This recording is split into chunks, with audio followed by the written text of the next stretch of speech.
Days after a Frankfort man is found stabbed to death inside his apartment, Frankfort police charged a woman with murder. I hate to see the demise of anything, but I really am kind of excited about the possibilities that can happen now. Some people in a Lexington neighborhood are imagining what economic development could do for their community after a prime piece of land opens up. We're counting down to the first day of school in Fayette County. We'll show you how the new superintendent is welcoming teachers back to school. Tracking, alerting, protecting. WKYT News starts now with breaking news. Crews are investigating a deadly crash in Clark County. You're watching WKYT. I'm Kristen Kennedy.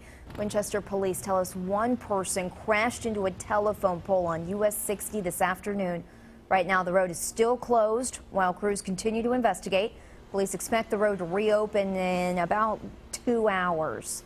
In Frankfort, a woman is behind bars tonight charged with murder. Frankfort police arrested 28-year-old Misha Nichols this morning on Flag Fork Road. This comes just 2 days after police found 66-year-old Thomas Ellison dead inside his apartment.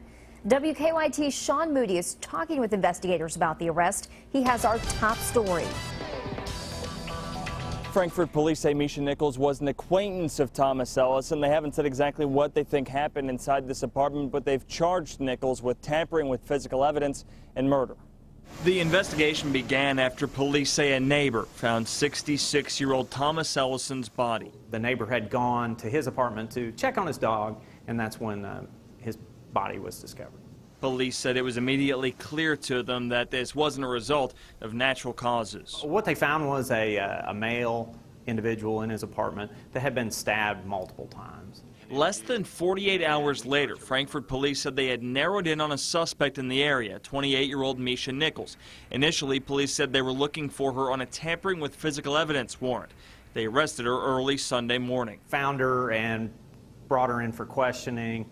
And through the course of that interview, we were able to garner enough to charge her then with murder in this case. Nichols is being held at the Franklin County Regional Jail on a $25,000 cash bond. In Frankfort, Sean Moody, WKYT. Police haven't said yet how Ellison and Nichols knew each other.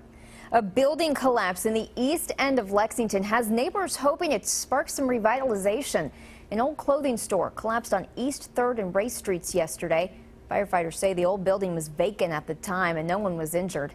WKYT's Mark Barber is talking to community leaders about what they'd like to see fill the empty space. It's now a pile of rubble, but there used to be 2 buildings that stood here. After those old buildings at Race and 3rd collapsed yesterday, crews tore down the rest of what was left standing, leaving this house-sized pile of splintered wood. I hate to see the demise of anything, but I really am kind of excited about the possibilities that can happen now. Billy Mallory lives nearby. She doesn't mind the mountain of rubble because she says the community needs something new here, not another dilapidated building. There was a huge urban flight back in the 60s and 70s. As people left, those businesses, just went to the wayside.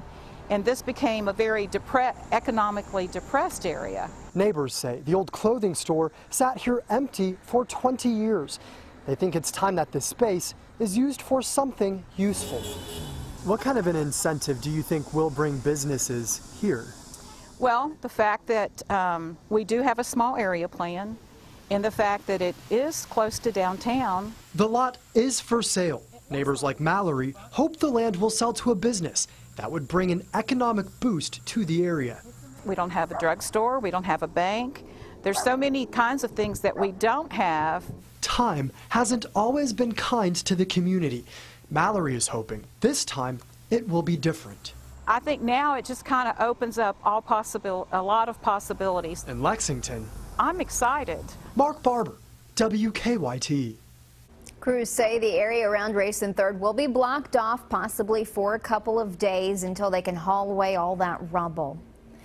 We are wrapping up a beautiful weekend with some pretty significant changes headed our way. Your work week may look a lot different than today. WKYT's Mike Linden is tracking showers and storms moving back into the area. That's right, Kristen. We do expect showers and storms to arrive as early as this evening, but we're still holding on to temperatures that are still nice and normal for this time of year and conditions that are pleasant across the board. Check out our cameras across Kentucky right now, looking at Corbin, Franklin County, Fayette, and Madison counties, all in the lower 80s right now. Rather nice to be outside into our evening hours. A few of those showers, though, beginning to pop across northern Kentucky, mainly closest to the Ohio-Indiana border.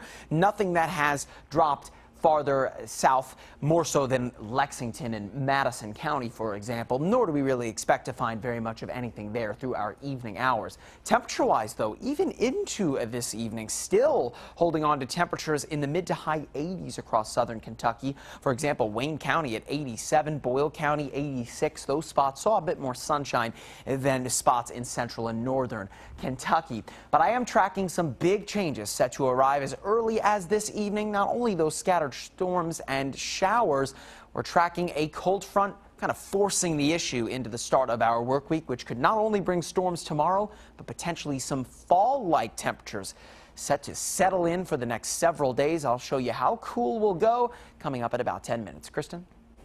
Mike, we are tracking multiple crashes tonight across southern and central Kentucky. In Pulaski County, 2 cars crashed head-on, injuring 3 people. The sheriff's office says around 11 this morning, one SUV hit another SUV, pulling a camper on Highway 90 near Burnside. Crews flew 3 people to UK hospital, including a child. Right now, we don't know how they're doing. In Lexington, police say alcohol played a role in an overnight wreck. One man, we're told, was driving past Proud Mary Honky Tonk Barbecue on Old Richmond Road near the Kentucky River when he crashed into a rock wall. Firefighters tell us they cut him out of his car. Officers believe the man was drinking and that speed and weather played a role in the crash. It's foggy out and you have to slow down and drive according to road conditions. The victim went to UK hospital with non-life-threatening injuries. We're not sure if police plan to press charges. Also in Lexington, a woman is recovering after officers say a driver in a van hit her near the intersection of Richmond Road and Old Todd's. Crews rushed the woman to UK Chandler Hospital last night with life-threatening injuries. Investigators say she did not use the crosswalk. Crews had to shut down the road for several hours while they worked to clear the area and get her to the hospital. Police in Hardin County say a 4-month-old baby boy beaten by his father has died. Doctors took Jason Christie off life support. Investigators say the baby died early this morning. His father, Daniel Cox, is currently charged with felony child abuse. Officers say he will now face an upgraded charge of murder. Tomorrow, people across the state will gather to remember a Kentucky state trooper killed in a crash. Sergeant David Gibbs died Friday in LaRue County. He was driving down Highway 210 near the Greene County line when troopers say he lost control of his cruiser and hit a Jeep going the other direction. Visitation for Gibbs will be tomorrow from 4 to 8 at Brown Funeral Home on College Street in Elizabethtown. Visitation will continue Tuesday from 9 to noon. His funeral will be Tuesday at 1 at Severance Valley Baptist Church on Ring Road. A Kentucky family is still holding out hope their missing loved one will return home. Josh Adkins has been missing for more than a week. He was camping with his family at the Red River Gorge last weekend, and when it was time to leave, families say Adkins didn't want to go. We're told Adkins does have some mental illnesses. Search crews spent the week combing the area for signs of him. The new leader of Fayette County Public Schools found a way today to welcome teachers and staff back to work. Manny Kalk hosted the first inaugural Fayette County Public Schools family reunion out at Masterson Station Park. WKYT Sam Smith was at the picnic. Today's event was about getting Fayette County Public Schools employees and their families together. It was a welcome back event before school starts. It also allowed the new superintendent, Manny Kalk, to say hello. He says this event was all about celebrating the employees here. He says an event like this sets the tone ahead of a great school year. This event was made possible through community sponsors and no taxpayer money was used. More than 4,000 employees and their families were out here during the 3-hour event. One family, one mission, and that's what we're looking for, and that's to have a great school year. And so I'm really excited by the turnout by all of our employees, and really to celebrate the work that they do each and every day. And we're looking forward to a great school year. So what a way to begin.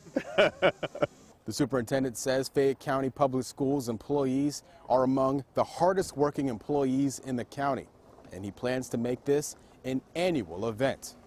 In Lexington, Sam Smith, WKYT. Looks like they were having fun out there. Fayette County Public Schools students head back to school Wednesday. Today, Morehead State University opened its doors to the Craft Academy for Excellence in Science and Math.